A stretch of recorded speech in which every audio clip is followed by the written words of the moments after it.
I wake up to my boring life in a third world country, brush my teeth, take a shower, scroll, scroll, scroll, scroll. Well, that's my life. But sometimes I wonder what would happen if John Hughes had directed my life. I like the 80s movies, but I don't want to hold a boombox outside my crush's window, neither do I want to thrust my fist into the air like Judd Nelson from The Breakfast Club. I think I need a day off just like Ferris from Ferris Bueller's Day Off. Come on, how could I resist? Ferris Bueller's Day Off is one of my favorite films. It's about a guy who takes a day off from school to go on an adventure with his friends. There's nothing much to the film except it teaches a very important life lesson. Don't take life too seriously and just take a day off. Or in Gen Z term, that's some grass, bro. That almost rhymed. The film opens with Ferris successfully faking a fever to take a day off. They bought it. He broke fourth wall before breaking the fourth wall was a thing. Then he opens the window and sees beautiful puffs of clouds in the sky. When's the last time you looked at the sky? That's the question our English teacher asked us in college. It's always the English teacher, right? Weirdly.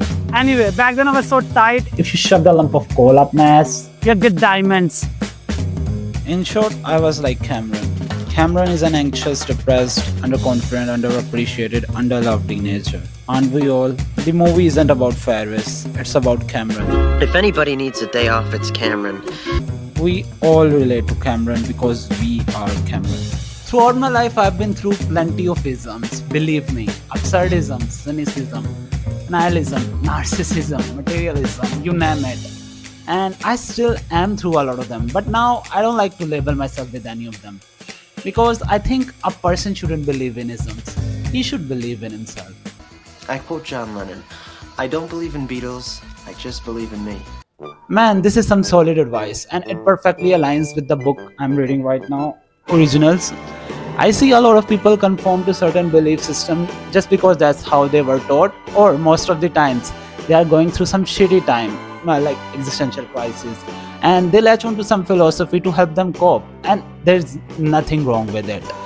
But the problem begins when that certain philosophy or belief system ends up becoming their whole personality. This can lead people to pretty dark places if the philosophy or certain belief system is spread by like some people with wrong intentions. Just look at black pill or blue pill communities, or even law of attraction communities. People here are obsessed. Like, this is so unhealthy, man. I think instead of following what's trendy, you should sit with yourself, like sit with your thoughts and figure out what actually feels true to you. That's the only level that matters. Anyway, what's the deal with the sky? I quote Dostoevsky, beauty can save the world. I know, it sounds a bit of an overstatement, but I agree. There's this scene in the movie That Poor Society when a character commits suicide and his friend is in denial. He goes out to look for his friend and then he sees the sky and he says, So beautiful. It's okay, Doc. It's alright. it's such a heartbreaking scene because he knows his friend can't cherish that beauty anymore. Or the poem, The View from Halfway Down. It's about a guy who jumps off a bridge only to regret it later when he sees the view from halfway down. But this is it. The deed is done. Silence drowns the sound. Before I leaped, I should have seen the view from halfway down. I believe beauty is one of the reasons to stay alive. After Ferris convinces Cameron to go on a trip, he experiences the beauty of life in the form of music, dance, art, friendship.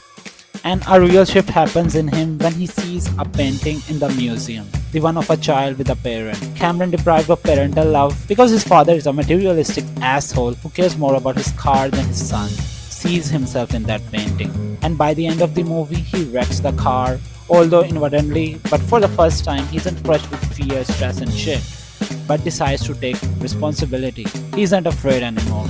So the only thing you have to do is get out of your fucking room just like Cameron and take a day off. Look at the sky, visit a museum, eat out and do stupid shit with your friends. Because time to roll that iconic dialogue. Life moves pretty fast. You don't stop and look around once in a while, you could miss it. And I wanna admit something.